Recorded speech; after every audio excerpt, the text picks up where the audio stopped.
मिरची एकदम गोड आहेत बघ.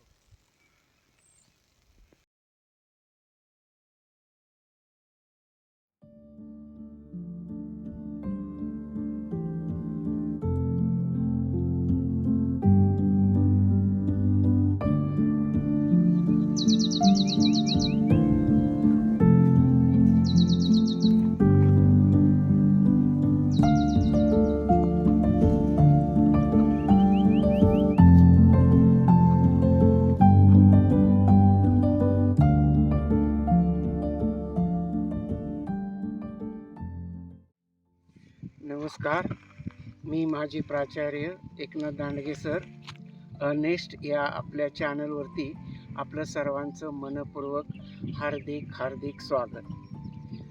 मित्रो, आज आपण दरवेळेस आपण वेगळ्या प्रकारे फेरफटका मारतो, शेतात मारतो, शेताच्या परिसरामध्ये मारतो. आज तुम्ही पाहिलं असेल की आज शेतातही आणि शेताच्या आजूबाजूलाही खूप चांगल्या तऱ्हेनं फेरफटका मारला. त्याचं कारण म्हणजे की सध्या उन्हाळा आहे, उन्हाळ्याची सुट्टी आहे, करवंदाची बहर प्रत्येक झुडपामध्ये ह्याच्यामध्ये आलेला आहे, जाळीमध्ये आलेला आहे. आणि त्यातच माझ्या पुतण्याचा मुलगा म्हणजे माझा नातू हा शाळेला सुट्टी असल्या कारणानं या ठिकाणी आलेला आहे. मित्रहो, ही आपली शेती जी आहे, ही शेती हे एक आपलं स्वतःचं अस्तित्व आहे. आणि ह्या अस्तित्व पुढच्या पिढीकडे जाण्यासाठी किंवा ह्या अस्तित्वाला एक चांगल्या तऱ्हेनं वारसदार मिळण्यासाठी काय गरज असते, तर अनौपचारिक अशा पद्धतीचं त्याच्यावरती संस्कार होणं गरजेचं असतं. जैन जी पाहतो आपण किंवा इतर ठिकाणी पाहतो, तर हे काही नाही, आपण आपल्या पुढच्या पिढीला आपल्या शेतातल्या प्रत्येक गोष्टीचं अवगत ज्ञान हे करून देणं गरजेचं असतं.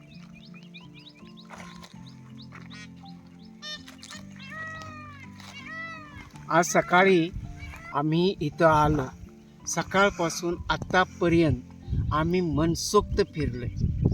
या मुलांना शेतीबद्दल आवड निर्माण करा किंवा तुम्ही शेती करा हे सांगायचंच नाही आहे.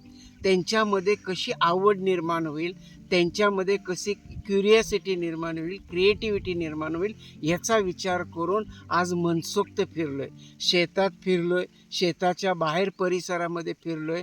आणि सर्वात महत्त्वाचं म्हणजे त्यानं कुठली गोष्ट आयती देण्याचा प्रयत्न केलेला नाही आहे.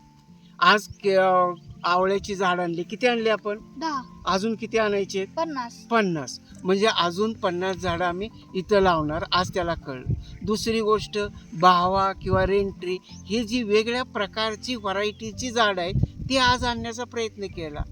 आता त्याच पद्धतीनं जर ह्याला आज करवंद आम्ही आत्ता गोळा केली, ही करवंद जर त्याला बाजारात दिलं, 10 रुपये दिलं आणि जा घेऊन ये म्हटलं तर पटकीनं घेऊन येणार आहे.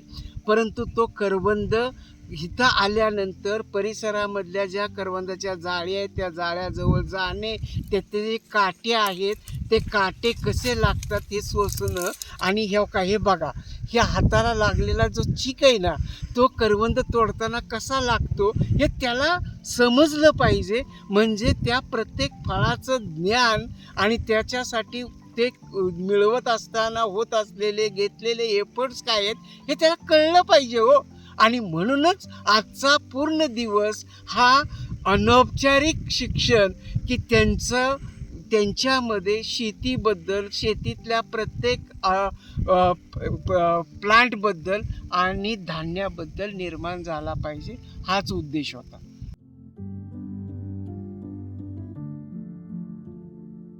आणि मला वाटतं की या सायंकाळी तो खऱ्या अर्थानं सफल झालेला आहे. झाला का नाही? झाला. हा, थांबा की ते राहिलं की काय? सबस्क्राईब, लाईक करायचं, शेअर अरे करा. चा, ओके. तर मित्रो, आपल्या या चॅनलबद्दल आज तुम्हाला काय वाटलं हे आम्हाला निश्चितपणे कळवा. लाईक करा, शेअर करा, सबस्क्राईब करा. धन्यवाद.